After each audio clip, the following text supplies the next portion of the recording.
स्वागत है आपका मेरे इस आधी रात कहानियाँ यूट्यूब चैनल पर। चलिए सुनते हैं आज की यह दिल दहला देने वाली कहानी। और अगर पसंद आई तो स्टोरी को लाइक करिए, चैनल को सब्सक्राइब करिए और बेल आइकन दबा दीजिए। मैं हूँ सागर, चलिए सुनते हैं। रात की सड़कें हमेशा खतरनाक होती है, लेकिन कभी कभी सिर्फ खतरनाक नहीं बल्कि मौत का दरवाजा साबित होती है, क्योंकि कहते हैं इन सड़कों पर चकवा घूमता है।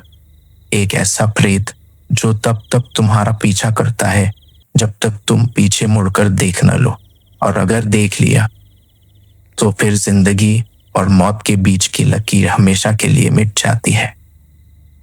महाराष्ट्र के बीड जिले का एक छोटा सा गांव पर्शी। गांव छोटा था, लेकिन उसके चारों ओर फैली सुनसान सड़कें भय का दूसरा नाम थी। गांव वाले हमेशा कहते, रात को अगर जरूरी न हो तो सड़क पर मत निकलना, क्योंकि वहां सिर्फ इंसान नहीं चलते। आज वही सड़क आधी रात को किसी को अपनी गिरफ्त में लेने वाली थी। विलास 25 साल का लड़का शहर से गांव लौट रहा था। उसकी पुरानी बाइक अचानक रास्ते में खराब हो गई। मोबाइल में नेटवर्क नहीं था और गांव तक पहुंचने का सिर्फ एक ही रास्ता था, घने पेड़ों से घिरी सुनसान सड़क। घड़ी ने 11 बजा दिए थे। हवा ठंडी थी, लेकिन उसकी सांसें और भी ठंडी लग रही थी। उसके कानों में सिर्फ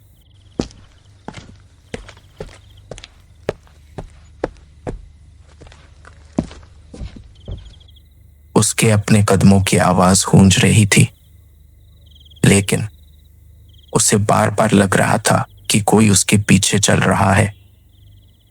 विलास ने धीरे से रुककर पीछे देखा। पीछे सिर्फ अंधेरा था। वो हंस दिया, खुद को समझाते हुए, बकवास है सब, लोग डराने के लिए कहानी बना देते हैं। लेकिन तभी उसकी नजर पड़ी सड़क के किनारे एक पेड़ पर।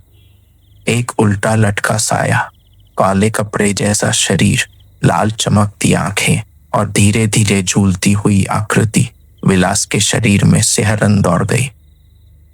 उसके कदम खुद ब खुद तेज हो गए। बचपन से ही उसने बुजुर्गों को कहते सुना था, चकवा रात्री बाहेर निघतो, एकट्याने चालणाऱ्याच्या मागे मागे येतो, पण जोपर्यंत तुम्ही मागे वळून पाहत नाहीस तोवर तो काही करत नाही, पण एकदा पाहिलंस तर तुझं जीव गेला समज। चकवा रात को निकलता है, अकेले चलने वालों के पीछे पीछे आता है, लेकिन जब तक तुम पीछे नहीं देखते वो कुछ नहीं करता। पर जैसे ही तुमने पीछे देखा, तुम्हारी मौत पक्की है। आज विलास उसी चेतावनी को याद कर रहा था। वो लगातार चलता जा रहा था, लेकिन तभी उसने साफ साफ सुना, विलास।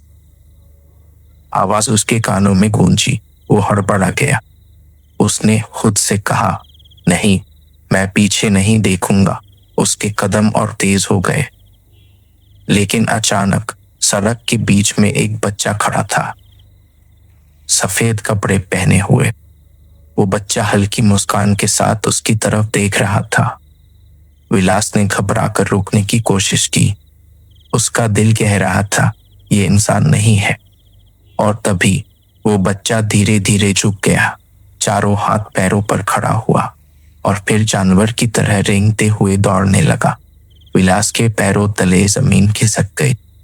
उसके कानों में उस बच्चे की हंसी गूंज रही थी। वो भागने की कोशिश करने लगा, लेकिन उसके पैर भारी हो गए, जैसे किसी ने उसके टखनों को जकड़ लिया हो। अचानक सड़क की लाइटें चप चप करके बुझ गई। अब चारों ओर सिर्फ गहरा अंधेरा था। जब रोशनी लौटी तो बच्चा गायब था। सड़क पर सिर्फ एक चीज पड़ी थी, लाल कपड़े का टुकड़ा। विलास ने कांपते हुए देखा, वो कपड़ा खून से भीगा हुआ था। उसका पूरा शरीर कांप उठा।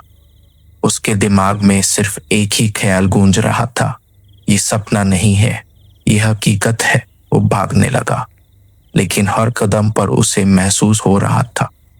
उसके कानों में फिर वही आवाज गूंजी, विलास, विलास, तू मागे वळून पाहिलंस, आता सुटणं शक्य नाही. विलास। उसने धीरे धीरे डरते डरते पीछे देखा और तभी वो दृश्य उसकी आंखों के सामने आया जिसे देखकर कोई भी पागल हो जाए। पेड़ों के बीच वही उल्टा लटका साया, लेकिन अब धीरे धीरे जमीन की ओर बढ़ रहा था। उसकी गर्दन से अजीब आवाजें निकल रही थी। उसकी आंखें लाल आग की तरह चमक रही थी और उसके होठों से बस एक ही शब्द निकला, विलास, तुझं आता संपलं. विलास, अब तेरा अंत हो गया। विलास की चीख निकल गई।